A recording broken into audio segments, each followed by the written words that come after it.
हमारे देश में पाकिस्तान से प्यार करने वाले और भारत से नफरत करने वाले भारत में ही रहकर और बीजेपी सरकार से इस वजह से नफरत करने वाले क्योंकि केंद्र में मोदी सरकार प्रधानमंत्री बने हुए हैं। ये बात कुछ लोगों को हजम नहीं होती है कि मोदी को कैसे हटाया जाए। हटाने के लिए बहुत सारी साजिशें भी रची जा चुकी है। साल में इतने वीडियोस बना दिए जाते हैं इन यूट्यूबर्स के माध्यम से कि आज ही मोदी सरकार गिर जाएगी, कल सुबह तक मोदी सरकार गिर जाएगी, योगी सरकार गिर जाएगी।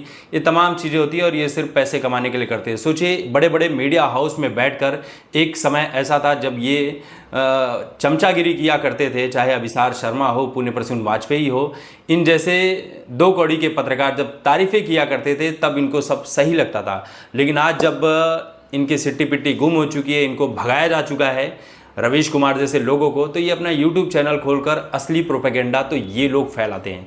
कहते हैं कि डीमोनेटाइजेशन से कोई फ़ायदा नहीं हुआ, डीमोनेटाइजेशन से इस देश को बहुत फ़ायदा हुआ है भाई, लेकिन ये गिनाएंगे नहीं। ये भी बात आई, देखिए फ़ायदा कैसे हुआ। सबसे पहली बात कि पाकिस्तान ने जो 500 और 1000 के नोटों के भाई मशीन बनाकर रखी हुई थी ना, वो ख़राब हो गई। क्योंकि ये सारे पैसे जिस तरह से दिखाया गया कि अतीक अहमद के थ्रू ट्रांसफ़र किया जाते हैं, ऐसे अतीक अहमद भारत देश में बहुत सारे हैं, आज भी हैं। तो उसके माध्यम से नकली पिस्टल, मशीन गन, ड्रग्स का कारोबार और उनको भारत के असली नोटों में मिलाकर भारत की इकोनॉमी को कमज़ोर करना, यही तो काम था पाकिस्तान का। जो हमारे देश के बहुत सारे तथाकथित लोग जो अपने आप को बहुत महान मानते हैं, ये लोग मिले हुए थे, आज भी मिले हुए हैं। जो बहुत सारे यूट्यूबर्स और न्यूज़ वाले हैं ना, ये आज भी मिले हुए हैं पाकिस्तान से, इसमें कोई दो राय नहीं है। क्योंकि धुरंधर के बाद इनके असली चेहरे सामने आ चुके हैं।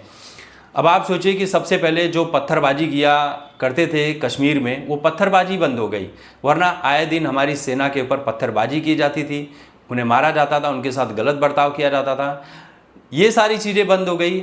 बॉर्डर पर आतंकी घटनाएं जो हैं ये बहुत कम हो गई। लेकिन कुछ लोग कहेंगे कि भाई पठानकोट कैसे हो गया, पुलवामा कैसे हो गया, और छिटपुट जो घटनाएं होती रहती हैं आतंकवाद की, वो कैसे होती हैं। तो वो इसलिए होती हैं क्योंकि तुम्हारे जैसे दोगले और देशद्रोही इस देश में बहुत हैं जो चोरी छिपे इन सारी चीज़ों को अंजाम देते हैं। जब ये सारी चीज़ें होती है तो यही लोग सोशल मीडिया पर हा हा हा हा करते हुए नज़र आते हैं, इमोजीज बनाते हुए नज़र आते हैं और कहते हैं कि मोदी सरकार क्या कर रही है।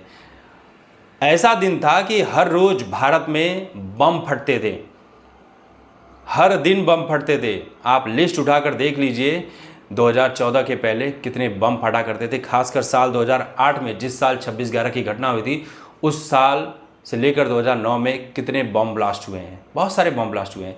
तो ये पत्थरबाजी की घटना रुकी। फिर उसके बाद पाकिस्तान की ऐसी की तैसी हो गई। आज आटे दाल को मोहताज हो गया है पाकिस्तान, खाने पीने के उनके लाले पड़ गए हैं।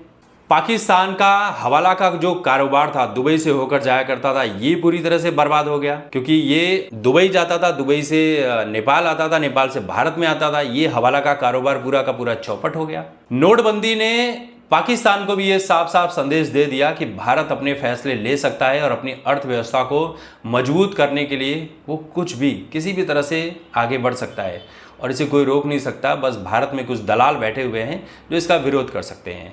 बहुत सारी जो शेल कंपनियां थी, लगभग 2,25,00,000, जिनके थ्रू हवाला का कारोबार चलता था, आतंकी गतिविधियों को सपोर्ट किया जाता था, ये सारी कंपनियां बर्बाद हो गई। अब इसका फ़ायदा सुनते ही क्या हुआ, एक और फ़ायदा सुन लीजिए। डिजिटल क्रांति आई भारत देश में। जिस डिजिटल क्रांति का, यूपीआई पेमेंट्स का, कांग्रेस के लोग विरोध कर रहे थे कि किसी के मोबाइल में रिचार्ज नहीं है तो वो डिजिटल पेमेंट कहाँ करेगा, किसी के पास मोबाइल नहीं है तो वो डिजिटल पेमेंट कहाँ से करेगा। आज सोचिए, भारत सबसे बड़ा डिजिटल पेमेंट के मामले में आगे निकल चुका है। आज हर किसी के हाथ में मोबाइल है। जियो ने रिचार्ज इतना सस्ता किया कि हर कोई फ्री में बात कर रहे। नहीं तो एक वक्त कांग्रेस की सरकार में ऐसा था, भाई हाँ हाँ हाँ चलो ये हो, हमारी गाय ऐसी, हमने गाय को चारा डाल दिया है, ऐसा कर दिया वैसा कर दिया है, और फटाक से फ़ोन कट कर दिया करते थे। लोग कहते थे कि भाई मैंने तुमको मिस कॉल किया था, आपने कॉल क्यों नहीं किया। ऐसा भिखारीपन था लोगों में। और आज देखिए, घंटों पूरे दिन बात करो तो भी कोई फ़र्क नहीं पड़ता है। ये है बीजेपी सरकार की देन। आतंकवादी घटनाओं पर रोक लगी बहुत सारी हुई। जावेद खनानी जो हवाला कारोबार का नेटवर्क किया करता था, नकली नोटों का कारोबार किया करता था, उसका भाई तो अमेरिका में पकड़ा गया, 25 साल की उसे सज़ा हुई है। और वो खुद जावेद खनानी देखिए, बिल्डिंग की छत से या तो उसे फेंक दिया गया, ये आरोप आया कि दाऊद के लोगों ने फेंक दिया, या फिर भाई किसी रॉ के एजेंट ने फेंक दिया होगा, या तो उसने सुसाइड कर लिया। लेकिन हुआ ना, नेटवर्क तोड़ा गया, बहुत तोड़ा गया, उसका फ़ायदा हुआ। कुछ लोग ये कह रहे हैं कि आरबीआई ने ये एक्सेप्ट किया है कि 99% जो नोट थे वो तो फिर से बैंकों में आ गए। लेकिन ये चीज़ आप समझ नहीं पाएंगे, क्योंकि आप समझा नहीं पाएंगे इनको, क्योंकि जो देश से नफरत करते हैं, जो बीजेपी और मोदी सरकार से नफरत करते हैं, वो इस बात को कभी एक्सेप्ट नहीं करेंगे कि डीमोनेटाइजेशन से इस देश को क्या फ़ायदा हुआ है।